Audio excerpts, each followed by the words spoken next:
Welcome to my YouTube channel.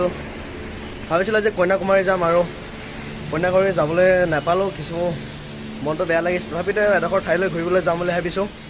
গতিকে ভিডিঅ'টো একদম শেষলৈকে চাই থাকিব। ক'লৈ যাওঁ, লগৰ এজনৰ ৰুমলৈ যাম আৰু তাত কিছুমান চাবলগীয়া বস্তু আছে, আপোনালোককো দেখুৱাম। গতিকে ভিডিঅ'টো একদম শেষলৈকে চাই থাকিব।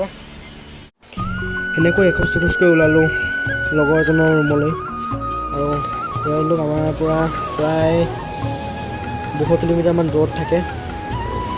কেৰেলা টাউনখন চাওকচোন, ইমান ধুনীয়া। যিমান ধুনীয়া টাউনখন, ইয়াৰ মানুহখিনিও ইমানেই ধুনীয়া। কাজিয়া পেচাল নাই, চোৰ ডকাইত নাই। সেইকাৰণে এই জেগাডোখৰ থাকি বহুত বেছি ভাল লাগে। চাই থাকিব ভিডিঅ'টো একদম শেষলৈকে, বহুত ধুনীয়া হ'ব। তো চিনাকি মানুহৰ সৈতে মই অকলে এটা দীঘলীয়া যাত্ৰালৈ ওলাইছোঁ। চাবলগীয়া বহুত জেগা আছে আৰু জেগা চাম বুলি আহিছোঁ নিজৰ লগৰটোৰ ওচৰলৈ। ভিডিঅ'টো একদম শেষলৈকে চাই থাকিব। কেৰেলাত আপুনি বেলেগ কিবা পালেও নাপালেও কিন্তু নাৰিকলৰ গছ কিন্তু সকলোৰে ঘৰত পাব। ইয়াত নাৰিকল চব্জি বেছি খোৱা হয় মানে, আৰু সেইকাৰণে সকলো ঘৰতে নাৰিকল গছ পোৱা যায় আৰু নাৰিকলৰ চব্জিয়ে খোৱা যায়, নাৰিকলৰ তেল পোৱা যায়। সকলোবোৰ নাৰিকলৰে ব্যৱহাৰ কৰা হয় মানে।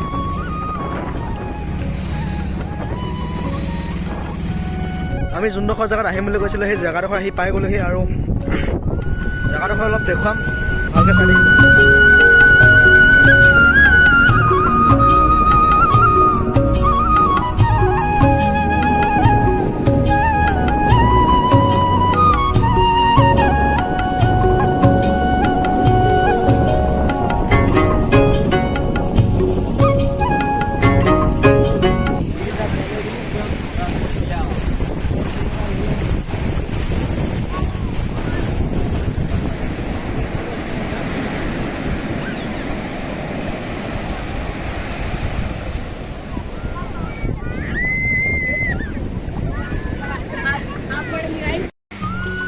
ইমান ধুনীয়া এটা পৰিৱেশ আৰু ইমান ধুনীয়া পৰিৱেশটো থাকি কিবা এটা নিজকে বহুত বেছি ভাল লাগে আৰু গৌৰৱ অনুভৱ কৰিছোঁ আজি এই ঠাইডোখৰ আহি কিনে।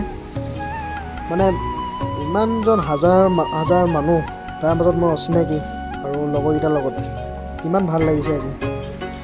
জেগাডোখৰ ইমানেই ধুনীয়া আৰু জেগাডোখৰ নাম হৈছে চেৰাই ব্ৰিজ। আৰু আজি ভিডিঅ'টো ইমানতে সমাপ্ত কৰিছোঁ। যদিহে ভাল পায় প্লিজ ছাবস্ক্ৰাইবটো কৰি দিব।